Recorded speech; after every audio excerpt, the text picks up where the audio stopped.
adalah seperti itu. Kalau melihat dirinya itu merasa paling baik, gitu, paling mulia, paling san. Ya, merendahkan orang lain, bahwasanya orang lain itu rendah di mata dirinya. Maka orang seperti ini adalah seorang yang terkena penyakit kesombongan. Ya, makanya dalam sebuah hadis Nabi Muhammad SAW dalam hal harta, pangkat, jabatan, amal soleh, ilmu, dan lain sebagainya. Karena kita tidak boleh menyombongkan sesuatu yang Allah berikan kepada kita. Karena kita itu makhluk yang sangat lemah. Dan kita ganti dengan sifat tawadhu. Sifat apa? Tawadhu, sifat rendah hati. Merendah. Walaupun mungkin kaya, tapi dia itu merendah. Seakan-akan tidak kaya. Walaupun mungkin jabatannya itu tinggi, dia merendah, tidak kemudian eksklusif, tidak kemudian menampakkan kalau dia itu orang pejabat tinggi, ya biasa, tidak menampakkan walaupun dia berilmu, ilmunya banyak, dia tidak menampakkan dia itu orang yang ilmunya banyak, ya, tapi merendah. Dan orang yang memiliki sifat rendah hati itu justru nanti akan dimuliakan dan diangkat derajatnya oleh Allah Subhanahu wa taala. Dalam sebuah hadis dalam Sahih Muslim, Nabi kita Muhammad sallallahu alaihi wasallam pernah bersabda, "Ma min ahadin yatawadhu lillahi illa rafa'ahullah." Tidaklah seorang pun yang menghiasi dirinya dengan sifat rendah hati, maka sesungguhnya Allah Subhanahu wa taala akan mengangkat derajat orang tersebut. Jadi jangan sampai nauzubillah min dzalik. Kita punya harta, kita punya jabatan, kita punya ilmu, kita punya apa saja, kecantikan, ketampanan dan lain sebagainya, kemudian kita menyombongkan hal itu. Padahal itu bukan milik kita. Harta, jabatan itu semuanya bukan milik kita, cuma titipan dari sinten? Dari Allah Subhanahu wa taala. Apa pantas kita menyombongkan sesuatu yang bukan milik kita? Gitu? Menyombongkan sesuatu yang milik yang lain. Itu cuma titipan Allah, harta itu. Jabatan juga demikian. Ilmu juga demikian, yang lain juga demikian. Maksud kita menyombongkan sesuatu yang tidak kita miliki, cuma titipan dari Allah Subhanahu wa taala. Dan ketika seorang bersombong, menyombongkan diri, maka saat itu dia telah mewarisi penyakit daripada iblis. Iblis alaihi laknatullah yang telah menyombongkan diri di hadapan Allah Subhanahu wa taala, menolak untuk sujud kepada Nabi Adam alaihi salam. Jamaah yang dimuliakan Allah Subhanahu wa taala, di sini ada faedah. Apa bedanya al-kibru dengan al-ujub? Ada kiber, ada ujub, ada sombong, ada ujub. Kata para ulama, kalau sombong itu biasanya terjadi sifat sombong itu bil manzilah, dengan kedudukan.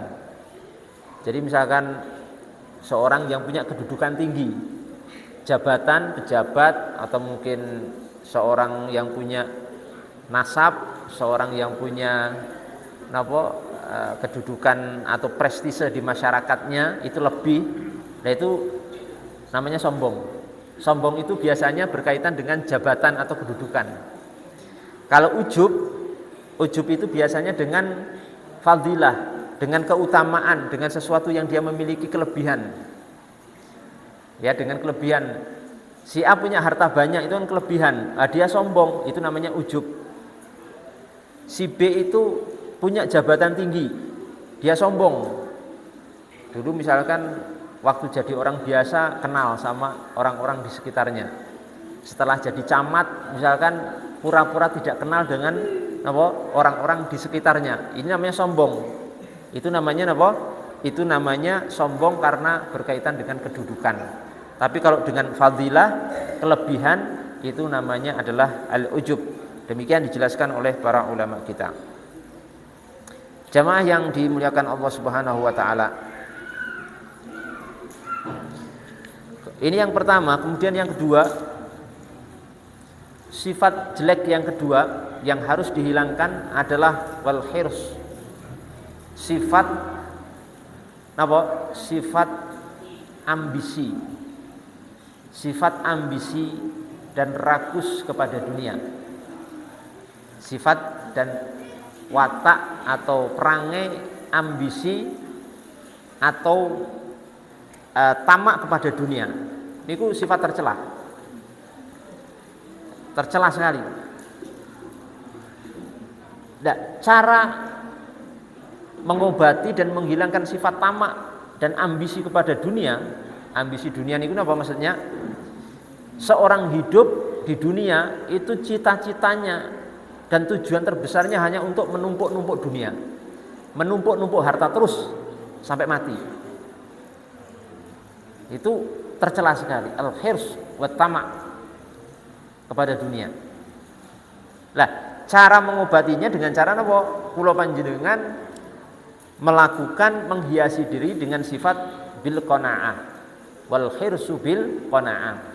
Kita menghiasi diri kita sekalian kula panjenengan dengan sifat qanaah. Qanaah menika sifat rela dan ridha dengan penuh kesenangan, kebahagiaan menerima ketetapan Allah Subhanahu wa taala atau pembagian Allah Subhanahu wa taala kepada kita. Kalau dalam apa? Dalam falsafah Jawa atau bahasa Jawa ini qanaah niku adalah menerima ing pandum, menerima pembagian Allah Subhanahu wa taala kepada kita seberapapun pembagian Allah untuk kita.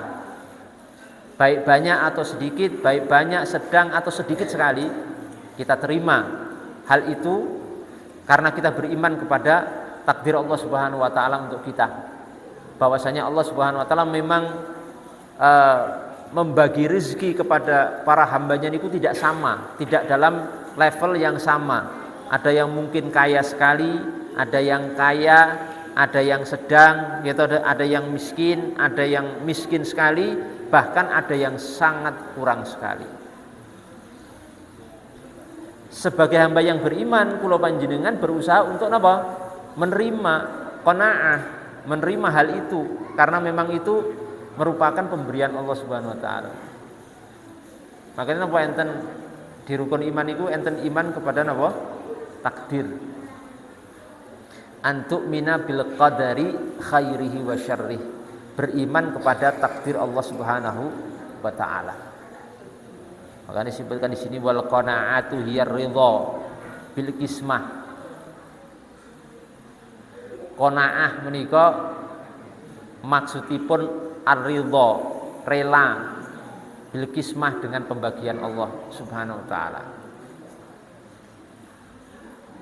Ini memang perlu dilatih, Pak. Tapi nanti nek pun dilatih nggih, kula jenengan pun terlatih menerima pembagian Allah menika, hidup kula panjenengan, gesang kula panjenengan itu akan terasa nyaman, bahagia, tenang. Tidak kemerungsung, tidak stres. Misalkan kita diberikan pembagian sedikit, kita syukuri. Kita terima menika. Karena memang itu sudah ketetapan Allah Subhanahu wa taala dan pasti baik untuk kita.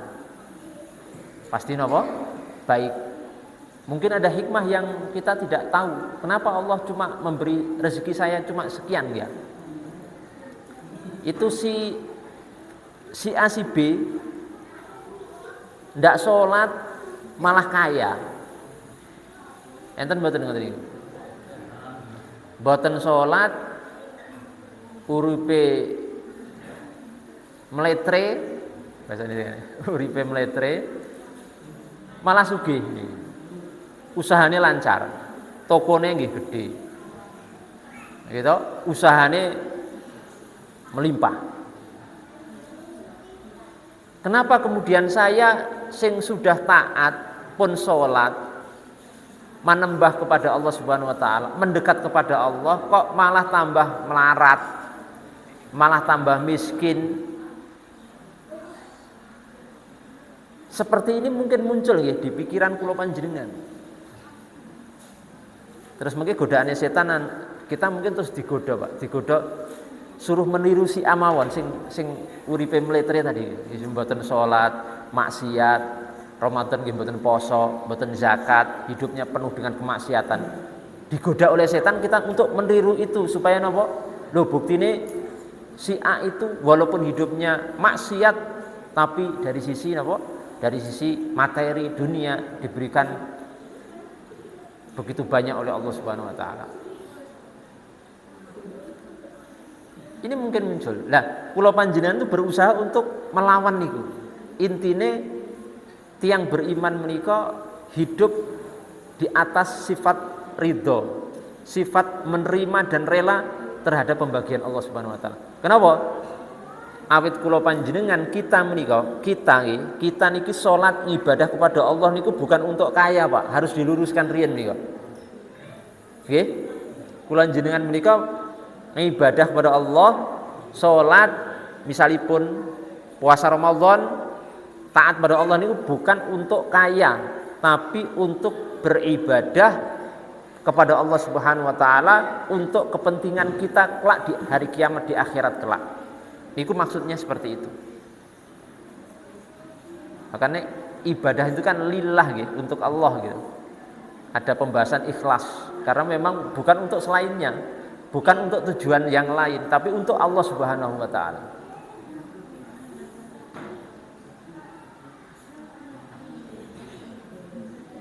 Sehingga kehidupan orang-orang yang ridho, yang qanaah, itu sangat bahagia sekali. Belum tentu Pak, maksudnya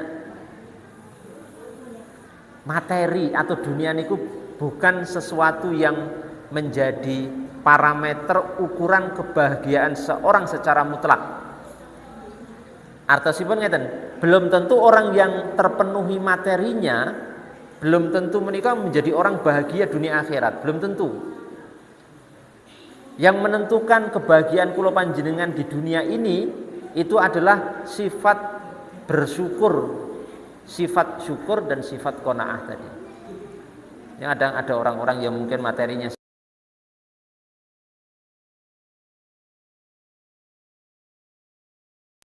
tapi bahagia, napa saged mensyukuri, saged bersyukur,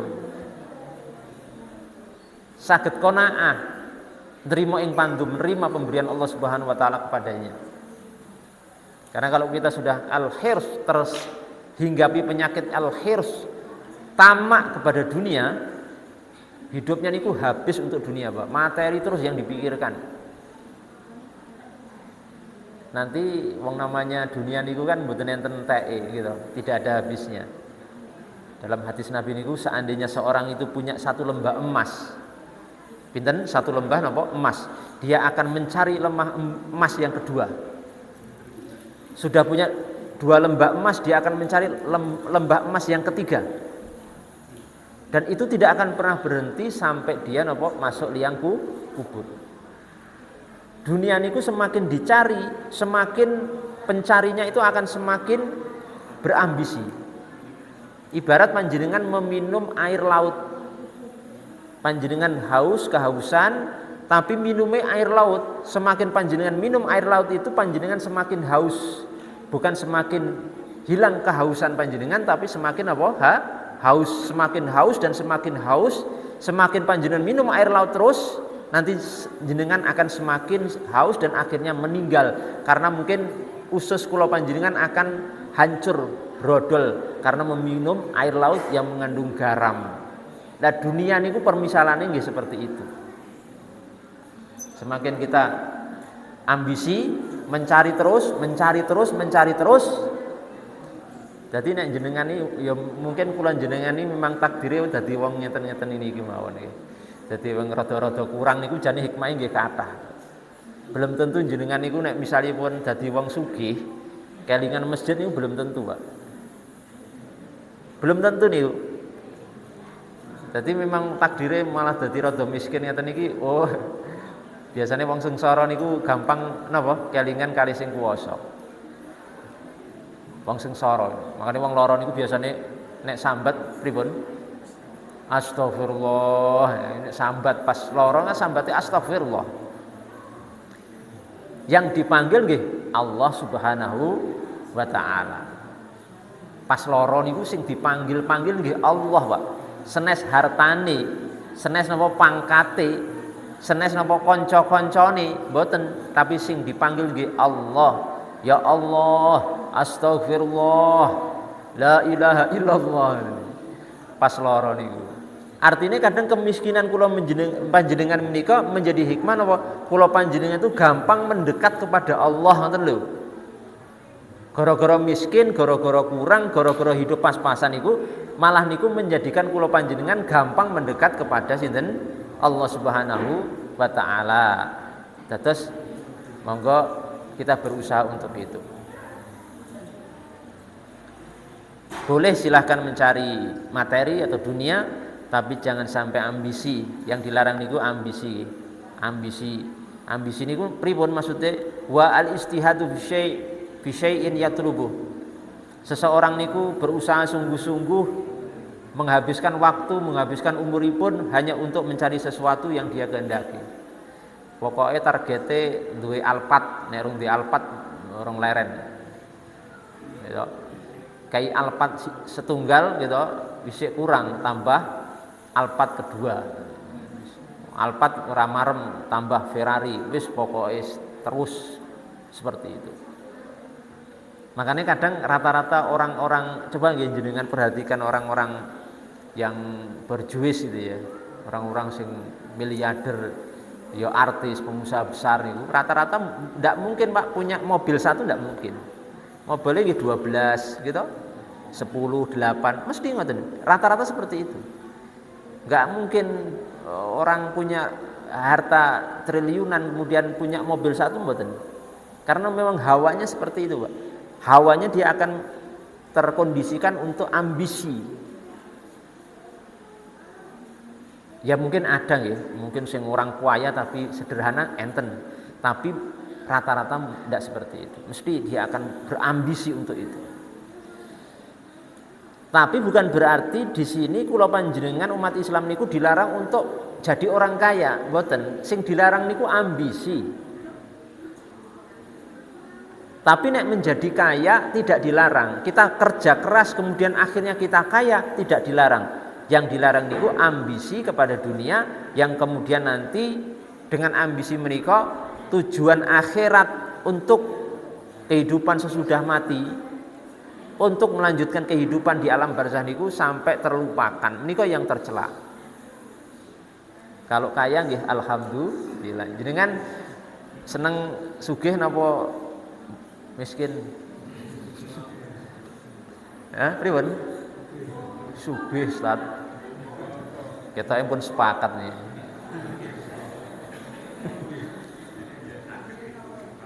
Nek isa ya sugih, pengine jane ngoten.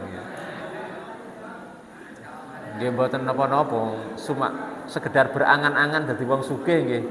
Mboten napa-napa. Nggih. Walaupun nanti akhirnya napa dadi wong sugih bener napa mboten niku kan urusan lain kan niku pun kehendak Allah gitu. Ning ngimpine ampun dhuwur-dhuwur. Ngimpine napa ampun dhuwur-dhuwur dadi wong sugih, duwe Alphard 5, napa tanahe ten pundi-pundi, omahe tingkat 8.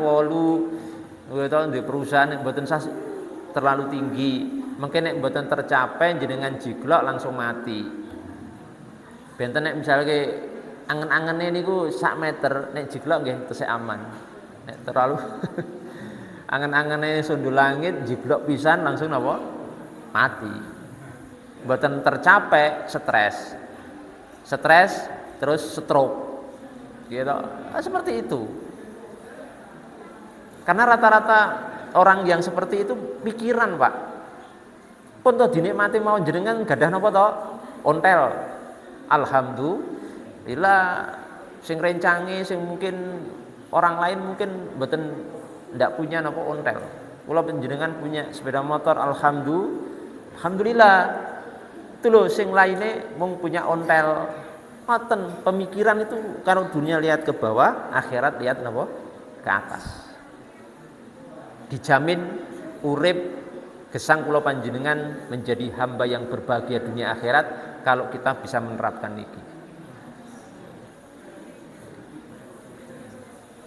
Tapi misalnya kita niki berusaha untuk kemudian bekerja keras mencari nafkah dan kemudian Allah berikan kekayaan, juga alhamdulillah. Nanti dengan kekayaan itu kula panjenengan bisa menyalurkan kekayaan kula panjenengan untuk semakin beribadah dan mendekat pada Allah Subhanahu wa taala atau untuk membela agama Allah Subhanahu wa taala. Itu juga penting. Wong Islam niku nggih enten kudu enek sing sugih. Wong buktine pengajian ya butuh dana gitu. Munggah kaji nggih butuh napa? Dana. Munggah kaji gratisan nggih enten tapi angel niku. Gitu. Umrah nggih butuh dana.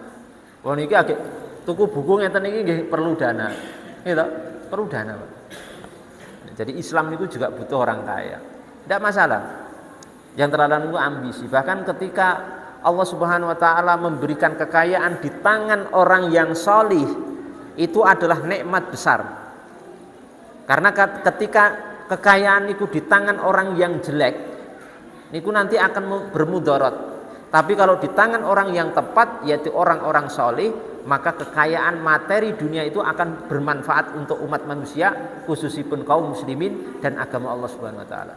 Maka dalam sebuah hadis disebutkan gitu, dari Amr bin Al-As radhiyallahu taala anhu, Nabi kita Muhammad sallallahu alaihi wasallam pernah bersabda ngeten, "Ni'mal malu as-salihu li rajuli salihi."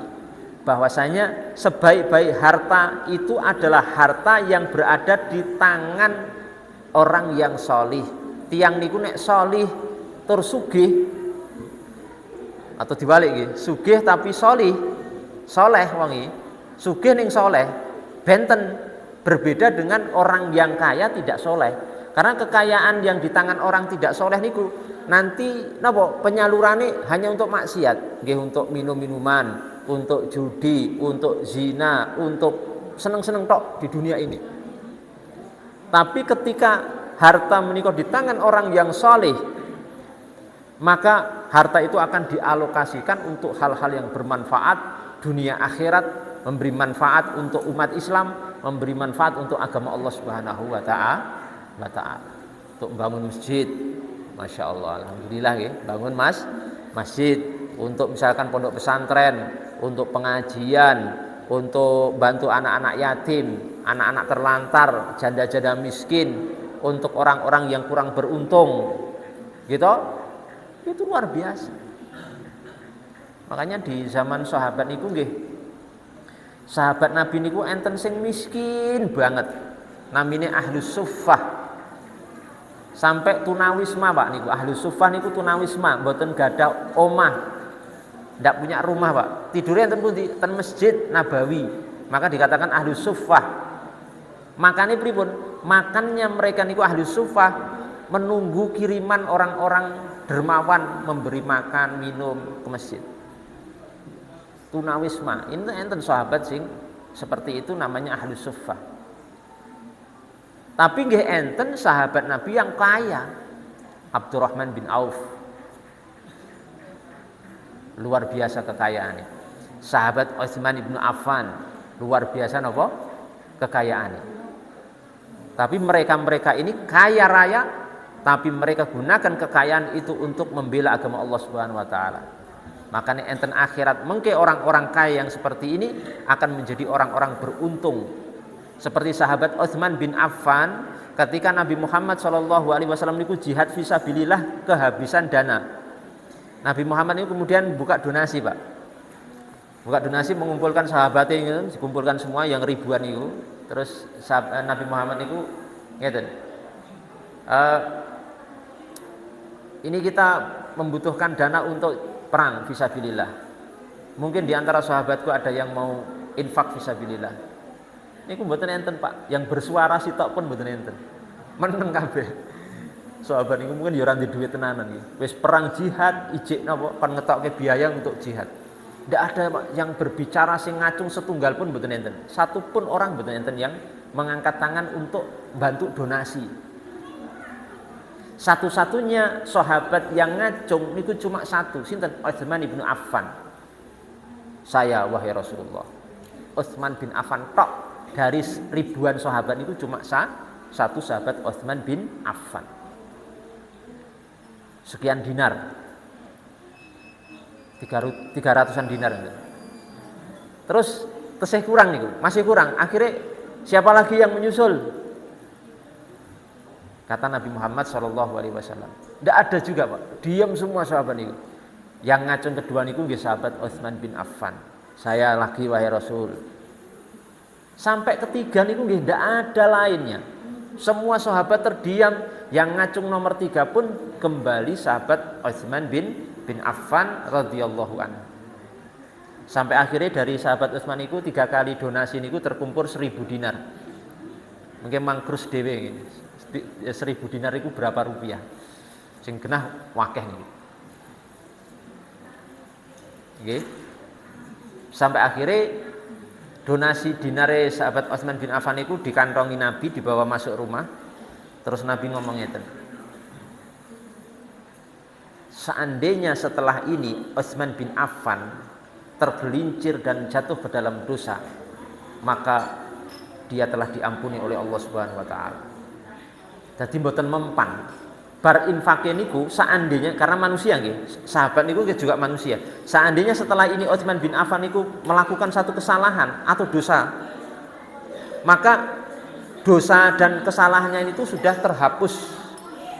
Tidak dipandang, tidak dihitung oleh Allah Subhanahu wa taala karena kekuatan infak yang dikeluarkan sahabat Utsman bin Affan. Makanya termasuk panjenengan nggih. Misalkan panjenengan itu infak fisabilillah, infak untuk Allah Subhanahu wa taala. Sok-sok panjenengan kula jenengan iku nggih sok mungkin nggadahi kesalahan, maksiat, dosa, ya ora ketang sithik-sithik mesti enten dosane gitu. Mosok ya resik banget ketoke mboten mungkin, mesti ya dosane sithik-sithik. Dan iku dosa-dosa niku mboten ngaruh, Pak. Pun kalah kali infake panjenengan. Memang enten dosane tapi pun dilebur sama infak kita. Apalagi infak di masa-masa sulit, infak yang luar biasa menika itu sudah melebur nih. Nah, ini pentingin apa? Harta di tangan orang yang soleh. Makanya termasuk bukan hanya kekayaan, umat Islam niku kudu sugih, umat Islam niku kudu enten sing menjabat jadi para pejabat. Orang-orang yang duduk di pemerintahan yang strategis, nek perlu presiden, wakil presiden, DPR, menteri, bupati, camat, wali kota, gubernur, sebisa mungkin dipegang oleh orang-orang muslim yang saleh, gitu, yang dengan itu umat Islam akan dikuatkan dengannya. Ngoten. Jadi nek misalnya mriki enten sing nyalek kula dukung. Saya sing jamaah niki, tapi kan yang pun ngaji, ajeng nyalek, Ustaz kula ajeng nyalek ten DPR, monggo kula dukung, kula kampanye nggih. Ustaz kula ajeng nyalek dadi apa? Camat atau bupati, kula dukung, Pak.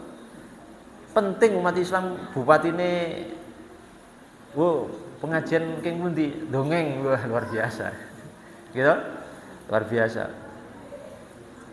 Ternyata bupatine anggota pengajian Masjid Al-Ikhlas dongeng. Kan keren nih. Mungkin akhirnya masjid dongeng gampang ya, golek bantuan ya gampang nih. Butuh apa toh? Karek ngomong bupati ini, jamaah dhewe kok. Iya toh? Jamaah dhewe. Apalagi mungkin saya ngomong ustadz genah clear nih, genah cair. Masa sih ngomong ustadz rampan mungkin, mesti cair gitu. Alhamdulillah, alhamdulillah. Ya, mungkin kalau dongake mriki mudah-mudahan enten anggota jamaah dongeng niki sing dadi camat, kok bupati. Amin. Ya minimal DPR RI lah. DPR RI, gampang urusannya mungkin. Kemudian terakhir Bapak Ibu sekalian, ingkang terakhir menika perangai kejelekan yang ketiga wal hasadu binasiha. Penyakit hasad, iri dengki menika hendaknya dibuang dan dihilangkan dengan nasihat. Maksudnya nasihat ini ad-du'a ila ma fi shalah.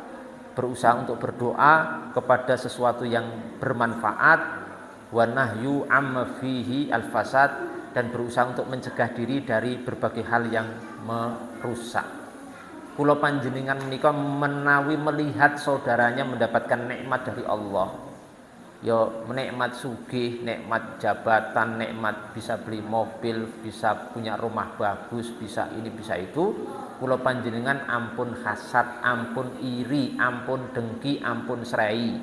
Tapi kita ucapkan apa? Alhamdulillah, bifadlillah, itu keutamaan Allah. Ampun nek tanggane iso tuku mobil, panjenengan kok malah wong ini mriyang, mumet, mikir biasanya turu jam 09.00 nganti jam 2 rung iso turu. Niku sebabnya napa? Mboten sah ngoten. Wong niku memang keutamaan Allah untuk orang tersebut. Kula panjenengan ikut bersyukur mawon mengke penak, Pak. Nek kula panjenengan cara berpikirnya seperti itu. Nek enten saudara sesama muslim mendapatkan kenikmatan kula panjenengan ikut bahagia, insya Allah hidup kula panjenengan akan nikmat, bahagia, sejahtera. Gitu. Nggih donga mawon mugi-mugi kok nek jilih mobil ya disilahi. Ngoten kan? Langkung sae niku. Daripada malah hasad. Masalahnya hasad niku bahaya. Hasad niku satu dosa menawi sampun menjangkiti seseorang, mungkin amal soleh seseorang niku akan dihilangkan, akan habis tiap hari dikikis oleh dosa hasad dia ini. Jadi sholat, pahala sedekah, pahala haji, pahala umroh, pahala ini, pahala sholat tahajud, pahala Quran, baca Quran, itu akan dihilangkan dengan dosa hasad menika. Karena innal hasada ya'kulu al hasanati kama ta'kulun nar al hatab. Hasad meniku akan memakan kebaikan-kebaikan sebagaimana api memakan apa? Kayu yang kering. Niku aneh dosa hasad, Pak. Dosa hasad itu aneh banget. Nek dosa lain itu mboten saged memakan kebaikan kula panjenengan, tapi nek hasad niku sampai memakan kebaikan kula panjenengan yang sudah kita lakukan sebelumnya. Lah, cara menolak hasad niku napa? Wis dongake sing apik mawon. Nek enten saudara kita panjenengan gitu iso haji, iso umroh, bisa beli mobil, bisa rumah bagus dan lain sebagainya, didoakan yang baik mawon. Ya, didoakan yang baik, yang bagus, insya Allah doa kula panjenengan untuk dia nanti juga akan mengenai kula panjenengan. Malah kadang enten tanggane sing munggah haji malah dirasani. Kuwi duwite kok ngendi? Wah ya ben kok dadak mikir duwite kok ngendi? Ben jojo mengutang kuwi. Wis ben seneng mawon melu dongake sing apik kok malah digoleki duwite kok ngendi. Kula pernah umrah, Pak. Kula pernah umrah. Padahal kula niku umrah niku kula rahasiakan. Yang kula memberitahu niku cuma beberapa saudara deket tok niku. Niku bocor, enten bocor. Kula rahasiakan pun enten sing bocor. Sing bocor niku malah teko duwite kok ngendi. Secara zahir memang saya nggak punya duit gitu. Saya nopo, kula ini nggak punya nopo-nopo. Saya itu miskin, Pak. Kok bisa umroh? Ya spend lah. Kok dadak dilacak duitnya kok ngendi? Dari mana niku duitnya? Masa kula aja ngomong duitnya kok kene. Karena rezeki minallah sing jelas rezekinya halal sing saya pakai untuk umroh niku pasti halal. Ya. Lah niku fenomena kadang memang hati kula panjenengan itu seperti itu. Apalagi enten masyarakat, hidup bermasyarakat niku nek mboten saged mengontrol jiwa niku entene tiap hari niku kula jenengan suudzon buruk sangka kalih tetangga sampai kadang jor-joran sing omah pojok kono niku iso tuku mobil pojok sijine nggih kudu iso tuku mobil raketang direwangi utang sing penting duwe mobil lah padahal mobilnya mboten tau dienggo niku mung dipajang ning ngarepan tok. Tiap hari nopo isih pit motor tok iki. Nah menika monggo nggih. Pokoke untuk menangkal hasad napa doakan kebaikan untuk saudara kita sekalian, jangan sampai kita kemudian malah terjangkiti penyakit hasad. Naudzubillah min dzalik. Bapak Ibu yang dimuliakan oleh Allah Subhanahu wa taala, mungkin demikian yang bisa saya sampaikan untuk kesempatan malam hari ini. Semoga yang bisa kita sampaikan ini bermanfaat untuk kula panjenengan semuanya. Mohon maaf kalau ada kekurangan. Semoga Allah Subhanahu wa taala senantiasa memberkati dan memberikan barokah untuk kita sekalian, amin ya rabbal alamin. Wabillahi taufiq wal hidayah wal afu minkum. Wassalamualaikum warahmatullahi wabarakatuh.